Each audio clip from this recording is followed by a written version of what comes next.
How to use Nature's Miracle Urine Destroyer Plus. Start with a clean paper towel and blot up as much of the urine as you can. You want to try to remove as much as possible. Next, take the urine destroyer and soak the area. Make sure to wait a minimum of 15 minutes. Can't say enough good things about this product. If you have pets or a small puppy, in our case, this is going to be your best friend. If you don't know where to get some, I'll post a link in the description where you can find some. After you've waited the full 15 minutes, grab some clean paper towels and start blotting again. Now this part, you want to go real nice and slow and get as much as you can. Keep blotting till you get all the urine up.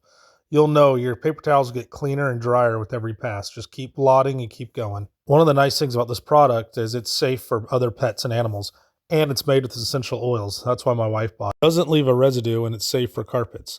Another thing is it completely eliminates the smell of urine. If you have an especially bad mess, something that was left to fester and really soaked in, sometimes you might have to give it 2 treatments. But that's the tip. Hope it helps, guys. Thanks for watching. Please like and subscribe. And leave a comment if you have any questions. Have a great day.